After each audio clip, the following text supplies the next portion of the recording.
Hey everybody, welcome to News to Astonish, where we discuss comics, movies, games, and more. And today we just got hit with the brand new Spider-Man Far From Home trailer. I wish I could have reacted earlier today, but I couldn't because I was at work.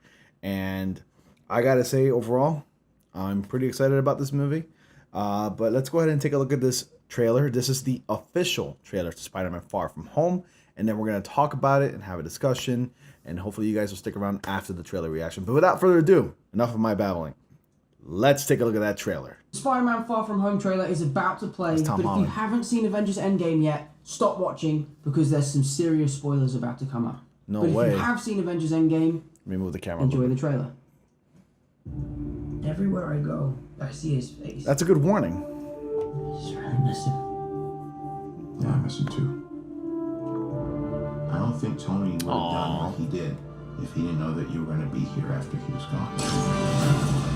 He's continuing to wear his iron suit. A newer, better Spider-Man. Well, no, I don't have time. I'm too busy doing your job. Oh. I'm kidding. Look, keep up the good work because I am going on vacation. Spider-Man's savage. Nick Fury's calling me. I don't really want to talk to Nick Answer Fury. the phone. Why? Because if you don't talk to him, then I have to talk. I don't want to talk to him.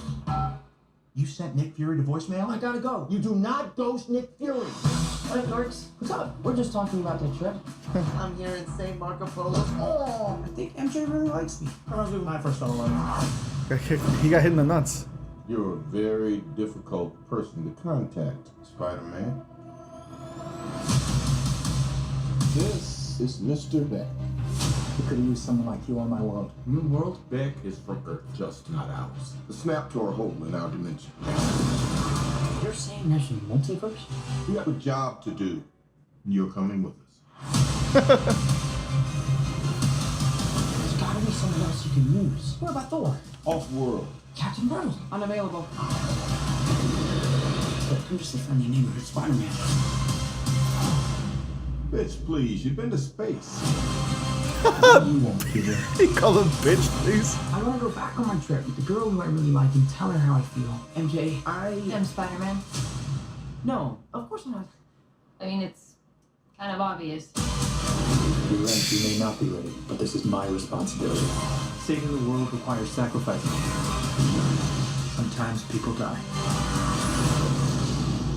Oh my god. I just always feel like I'm putting my friends in danger. The world needs the next Iron Man. You going to step up or not?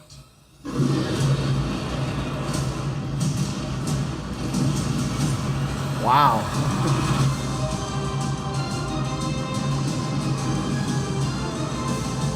Get you guys out of here! You're legit! Who are you? I work with Spider-Man. You work for Spider-Man? I work with Spider-Man, not for Spider-Man. New plan!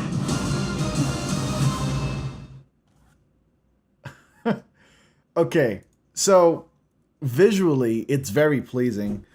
Story-wise, it seems to have a pretty decent, strong story. Now, let's talk about some of the changes. I'm all for change, okay? It's cool that they're doing some changes to certain characters, like Mysterio, for instance. In this incarnation of Mysterio, it doesn't seem like they're going with the special effects movie route, more as they're going with someone who works alongside Shield. Then again, we got to see what Mysterio's credibility, or Quentin Beck's credibility, is in this movie. Like, why is he hired to do a job? You know, is he hired because of his background, or is Quentin Beck making up a background to work alongside Spider-Man? What kind of credibility does he have to work alongside Spider-Man? And one thing that kind of really bothers me about the MCU of Spider-Man, yes, I do have an opinion, and it may be an unpopular one, I don't know. Why is Peter Parker just going around revealing his identity like if it's anybody's business? Peter Parker keeps his identity sacred. That is like the most important aspect of his character in the comics. He doesn't like to reveal his identity. He usually does the whole solo superhero thing. And the way I can see that this movie is going to work out and how it's going to play out is that Spider-Man and Quentin Beck get close, you know, as Peter Parker looks up to Quentin Beck as like the uncle he's never had. And so as the director has put it, the cool uncle, and which is totally alienating the Uncle Ben thing, by the way, if I may add, in my opinion. And I know everybody's sick and tired of Uncle Ben origin story, but to me, it feels like it's just completely alienating and disregarding everything that we know and love about the relationship between Peter Parker and Uncle Ben. And so a couple things, I can go ahead and nitpick this trailer all I want. Overall, it does look really pleasing and beautiful and, you know, satisfying. And I'm a huge Spider-Man fan. And I'll go ahead and support this movie and go see this movie and give it a shot as much as the next guy. Because you may know that Spider-Man is my favorite superhero. He is the best and the greatest superhero ever. He's my favorite superhero of all time in Marvel Comics and in just comics in general because he is so cool. And I really don't know how to feel about this incarnation of Spider-Man where he's being looked as like the new next Iron Man, as so and so as they quote unquote in this movie. To me, I feel like the Tobey Maguire films, those films handled Peter Parker Spider-Man a little bit better. And what I mean by that, and to elaborate further, I think that they handled it a little bit better because those movies dealt with Peter Parker and Spider-Man on a very, very personal level, rather than having all this over-convoluted stuff in a movie, stuffed into one movie. You know, you got a bunch of people here, you got a bunch of people there that Peter Parker's dealing with. With the Tobey Maguire films, it felt rather smaller and much simpler. All Peter Parker had was a love life, his best friend Harry Osborn, and the villain to deal with.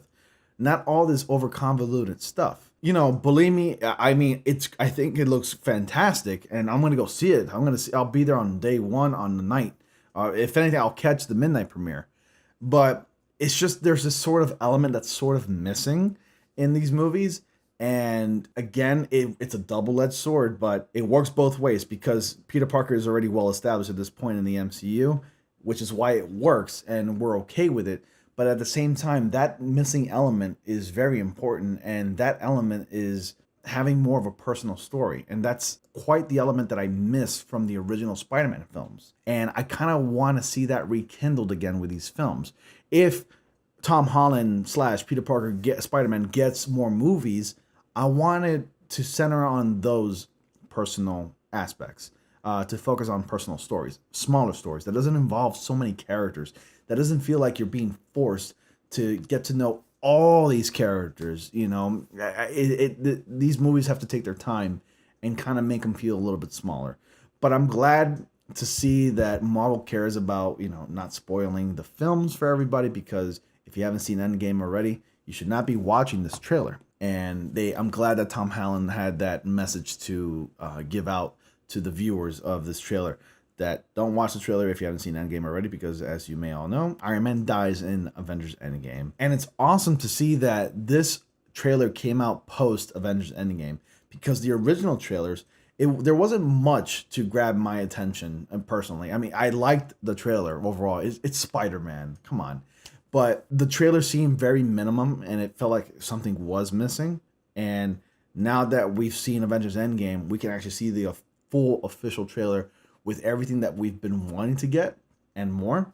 But at the same time, again, it goes back to that missing element. And I think Marvel Studios has to focus on that personal level story of Spider-Man, not having all this over convoluted stuff, not having this big old mess with a bunch of characters that we have to like get to know, or at least get to know why Peter Parker is dealing with these characters. But that's just my input. Let me know your thoughts on the matter. What did you think of the trailer? Overall, I love the trailer. I give it a 4 out of 5, I think. And I'm going to be there the night before the premiere. So let me know your thoughts, guys. Please comment down below. Click like if you like this video.